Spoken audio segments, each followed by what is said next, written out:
नमस्कार दोस्तों, target with PS Parihar channel में आपका स्वागत है। सुबह के इस वीडियो में ऐसी सूचनाएं होती हैं जो विभिन्न समाचार पत्रों पर छाई हुई होती हैं और विद्यार्थियों के लिए अति आवश्यक होती हैं। तो आइए शुरू करते हैं और देख लेते हैं आज के समाचार पत्रों की सबसे प्रमुख सूचनाओं को। सबसे पहली सूचना है 69,000 शिक्षक भर्ती की। 69,000 शिक्षक भर्ती में रोज रोज नए पेच सामने आ रहे हैं। एक बहुत बड़ा पेच है आरक्षण का। आरक्षण को लेकर के विद्यार्थी असंतुष्ट हैं और विद्यार्थियों का कहना है कि सरकार ने उचित आरक्षण नहीं दिया, खासतौर से SC, ST और OBC के विद्यार्थियों को। असल में जैसे ही 69,000 शिक्षक भर्ती का परिणाम जारी हुआ तो देखा यह गया कि 40,000, 45,000 और 55,000 तक की रैंक में जनरल के अभ्यर्थियों का सिलेक्शन हुआ और विद्यार्थी पास हुए थे लगभग 68,000। विद्यार्थियों का कहना है कि 50% रिजर्वेशन में 55,000 तक जनरल के अभ्यर्थी कहां से आ गए। और ज्यादातर जो अच्छे विद्यार्थी थे MRC यानी मेरिटोरियस रिजर्व कैटेगरी के जो विद्यार्थी थे उनको OBC की कैटेगरी में ही रखा गया है। नीचे लिखा कि आरक्षित वर्ग के अभ्यर्थियों ने संतोष जताते हुए सरकार पर आरक्षण नियमों का पालन न करने का आरोप लगाया। इसके साथ ही आरक्षित वर्ग के मेरिटोरियस रिजर्व कैंडिडेट का मामला भी गर्मा गया। न्यूज 18 की यह सूचना है। लिखा यूपी के प्राइमरी स्कूलों में 69,000 शिक्षक भर्ती मामले में सरकार के कथित तौर पर आरक्षण नियमों का उल्लंघन करने पर पिछड़ा वर्ग आयोग की दखल से भर्ती प्रक्रिया में नई बहस छिड़ गई है। आरक्षित वर्ग के अभ्यर्थियों ने असंतोष जताते हुए सरकार पर आरक्षण नियमों का पालन न करने का आरोप लगाया है। इसके साथ ही आरक्षित वर्ग के मेरिटोरियस रिजर्व कैंडिडेट MRC का मामला भी गरमा गया है। और नीचे लिखा कि आरोप है कि सरकार की ओर से 69,000 पदों में से 52,614 रैंक तक जनरल कैटेगरी के अभ्यर्थी का चयन किया गया है। इसके बाद पदों पर आरक्षित वर्ग के अभ्यर्थियों को सीटें दी गई हैं। साथ ही ये सवाल उठने लगे हैं कि पूरी भर्ती प्रक्रिया में सरकार की ओर से 50% की जगह केवल 23.75% आरक्षण ही लागू किया गया है। हालांकि पिछड़ा वर्ग आयोग में सुनवाई है 7 जुलाई को। देखते हैं कि आगे क्या होता है। सरकार का कहना है कि जो भी कोर्ट के नियम है, जो कोर्ट के ऑर्डर हैं, उसी के अनुसार आरक्षण दिया गया है। लिखा है आरक्षित वर्ग के अभ्यर्थियों का कहना है कि 69,000 शिक्षक भर्ती में सरकार ने आरक्षण नियमों का उल्लंघन किया है। सरकार ने 52,614 रैंक तक जनरल के अभ्यर्थी धीरज सिंह का चयन किया। अतः इस रैंक के ऊपर समस्त अभ्यर्थी जनरल अभ्यर्थी हैं। वे इसके बाद रैंक वाले अभ्यर्थी आरक्षित वर्ग के माने जाएंगे। ऐसा नहीं है जिस तरीके से इसमें लिखा है। ये बात तो मैं स्पष्ट कर दूं कि 52,000 के ऊपर के जितने भी विद्यार्थी हैं सभी का चयन समान वर्ग में हुआ है। ये इसमें बिल्कुल गलत लिखा हुआ है। इस तरीके से तो असंभव है।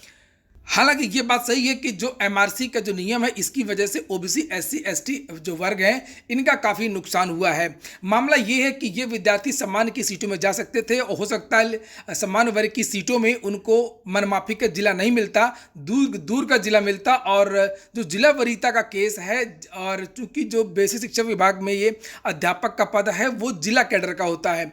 जिला कैडर की वजह से विद्यार्थियों ने अपने जिले को चुना और वो OBC की सीटों पर पुनः चयनित हो गए। तो जो अभ्यर्थी OBC, SC, ST के समान वर्ग में चयन हो सकते थे, हो सकता है उनको दूर का जिला मिलता, लेकिन जिला वरीयता के चक्कर में वो OBC की सीटों में ही वापस आ गए।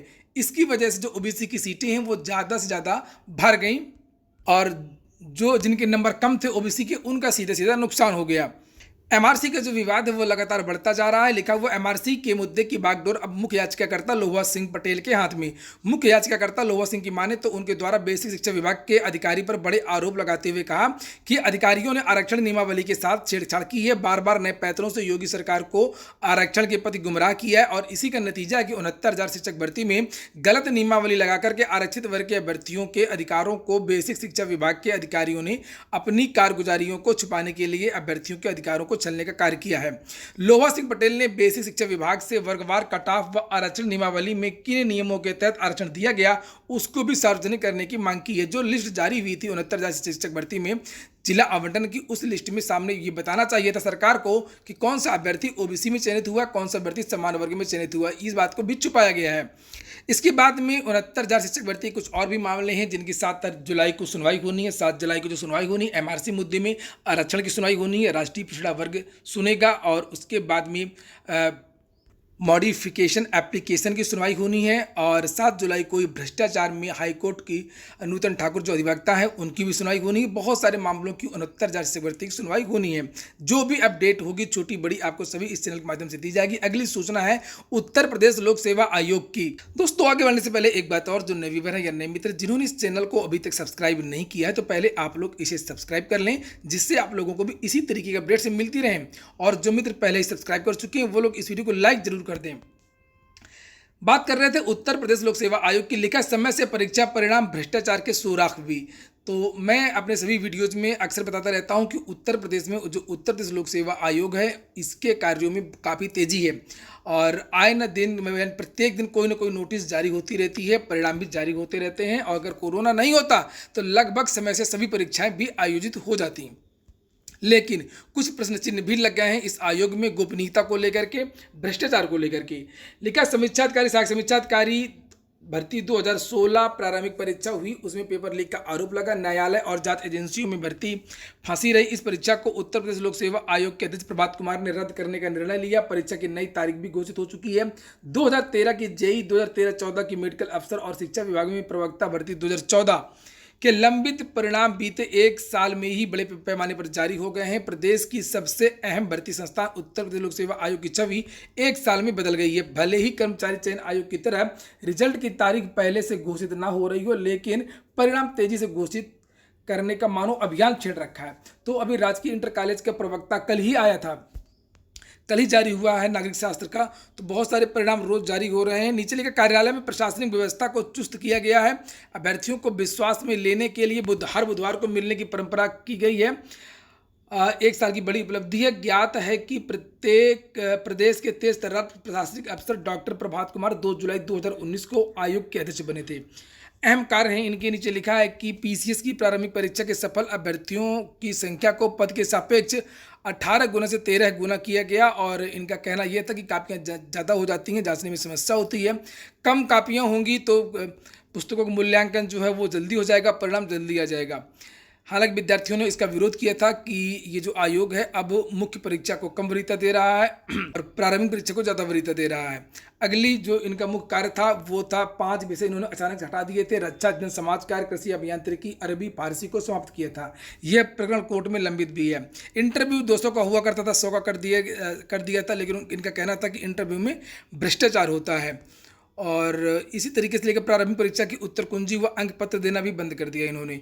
मुख्य परीक्षा का वास्तविक अंक देना भी बंद कर दिया। तो ये 2 चीज़ें इन्होंने, ये गोपनीयता के नाम पर जिसका सबसे ज़्यादा विरोध हो रहा है। पहली बात तो कि आंसर की जारी करना चाहिए।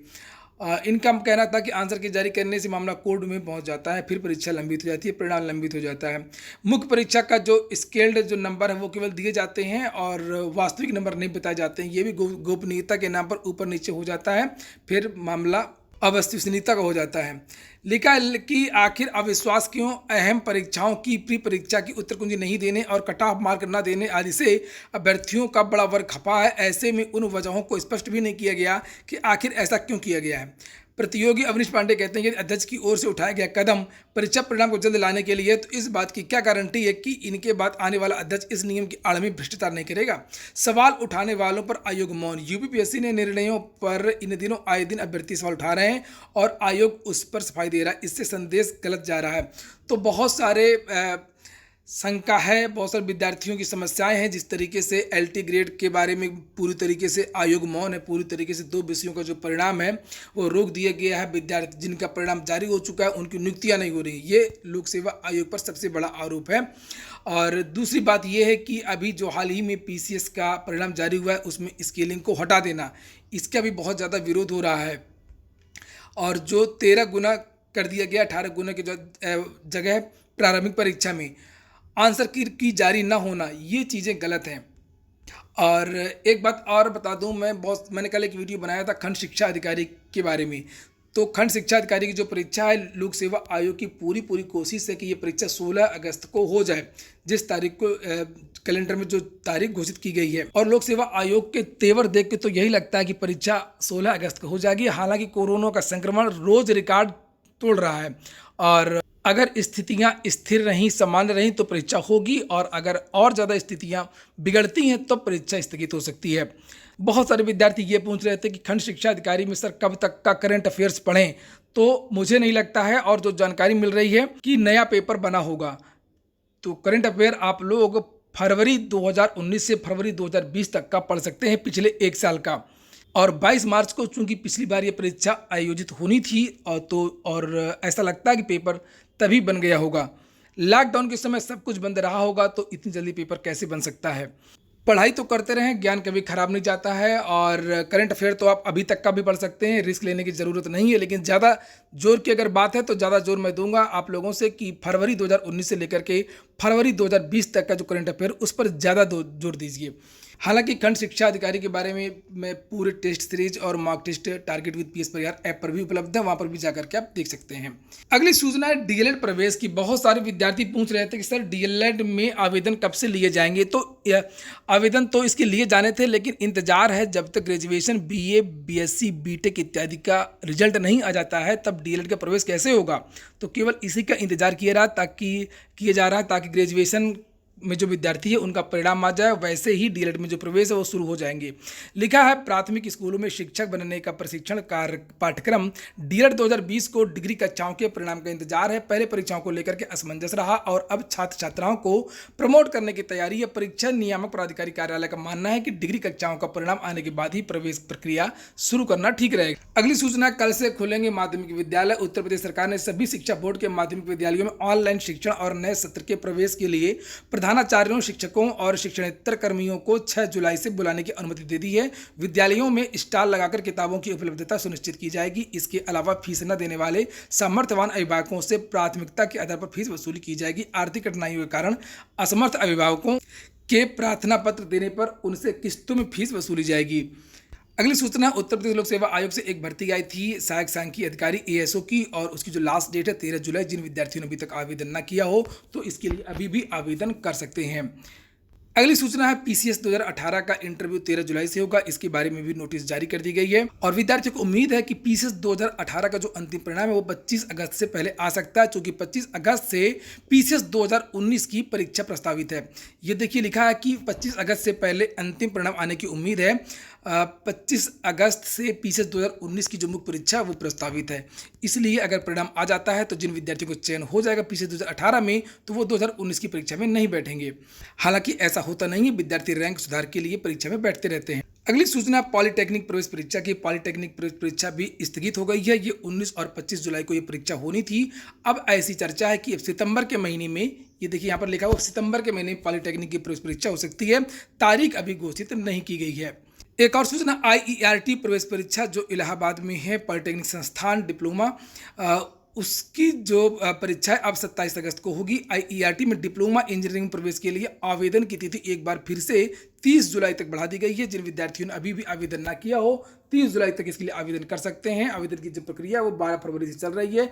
नई जो तिथि है परीक्षा की वो 27 अगस्त तय की गई है। अंतिम सूचना, कोरोना इफेक्ट की। लिखा सीए की परीक्षा रद्द, अब नवंबर में होगी। कोरोना के प्रकोप के कारण इंस्टीट्यूट ऑफ चार्टर्ड अकाउंटेंट द्वारा सीए की परीक्षा को रद्द कर दिया गया है। अब यह परीक्षा नवंबर में आयोजित हो सकती है। एक और महत्वपूर्ण सूचना है कि सेवा योजन पोर्टल पर सभी छात्रों को पंजीकृत करवाना होगा, रजिस्ट्रेशन करवाना होगा।